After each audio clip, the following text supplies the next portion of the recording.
പോലീസുകാരന്റെ 13-കാരിയായ മകളെ നശിപ്പിച്ചു കൊന്നതാര്? തിരുവനന്തപുരം വികാസ് ഭവൻ പോലീസ് ക്വാർട്ടേഴ്സിലെ ശുചിമുറിയിൽ അബോധാവസ്ഥയിൽ കാണപ്പെട്ട 13 വയസ്സുകാരിയുടെ ദുരൂഹമരണം CBI അന്വേഷിക്കുവാൻ ഉത്തരവ്. കഴിഞ്ഞ 8 മാസക്കാലമായിട്ടും പ്രതികളെ പിടികൂടുവാൻ പോലീസിന് കഴിഞ്ഞില്ലെന്ന് ചൂണ്ടിക്കാട്ടി പെൺകുട്ടിയുടെ മാതാവാണ് ഹൈക്കോടതിയെ സമീപിച്ചത്. ഹർജി പരിഗണിച്ച justice Bechu Kurian Joseph CBI അന്വേഷണത്തിന് ഉത്തരവിടുകയായിരുന്നു.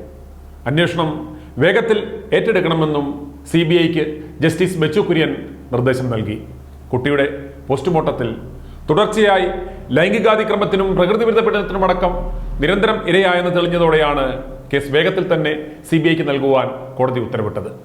കുട്ടിയുടെ അമ്മ നൽകിയ ഹർജിയിലാണ് കോടതി നടപടി. തലസ്ഥാന നഗരിയിൽ വികാസ് ഭവൻ പോലീസ് ക്വാർട്ടേഴ്സിലെ ഒരു സിവിൽ പോലീസ് ഓഫീസറുടെ ഏക മകൾക്കാണ് ഈ ദുർഗതിയുണ്ടായത്.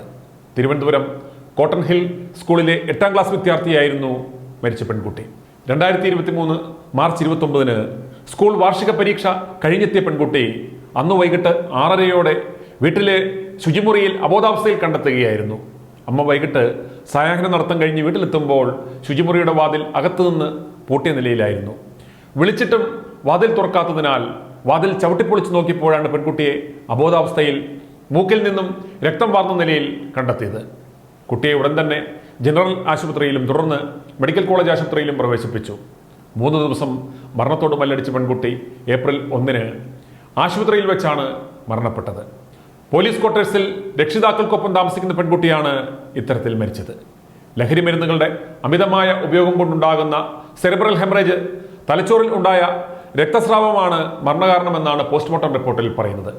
ക്ലാസ് ലീഡറായിരുന്ന പെൺകുട്ടി പഠനത്തിലും നൃത്തത്തിലുമെല്ലാം മുന്നിലായിരുന്നു. സഹപാഠികൾക്കും അധ്യാപകർക്കുമെല്ലാം കുട്ടിയെക്കുറിച്ച് നല്ല അഭിപ്രായങ്ങൾ മാത്രം. തിരുവനന്തപുരം മ്യൂസിയം പോലീസ് സ്റ്റേഷൻ പരിധിയിലായിരുന്നു സംഭവം നടന്നത്. മ്യൂസിയം പോലീസ് രജിസ്റ്റർ ചെയ്ത കേസ് ആദ്യം ജില്ലാ ക്രൈംബ്രാഞ്ച് ആയിരുന്നു അന്വേഷിച്ചത്. DYSP വിജുകുമാറിനായിരുന്നു അന്വേഷണ ചുമതല. അന്വേഷണത്തിൽ യാതൊരു പുരോഗതിയും ഉണ്ടാകാതിരുന്നതിനെ തുടർന്ന് കുട്ടിയുടെ അമ്മ മുഖ്യമന്ത്രിക്ക് പരാതി നൽകുകയും തുടർന്ന് കേസ് സംസ്ഥാന ക്രൈംബ്രാഞ്ചിന് വിടുകയായിരുന്നു.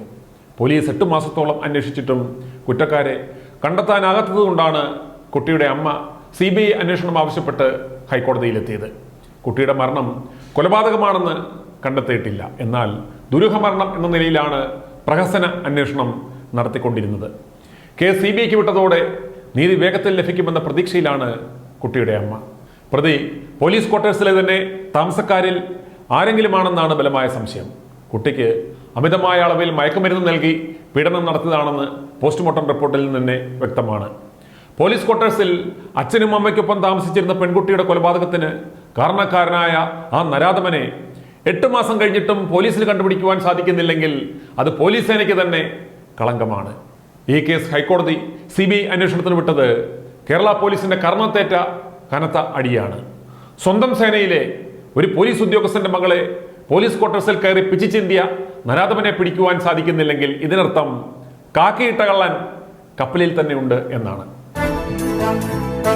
i2i News, an eye for truth. i2i News subscribe ചെയ്തിട്ടില്ലാത്തവർ ഇപ്പോൾ തന്നെ സബ്സ്ക്രൈബ് ചെയ്യുക.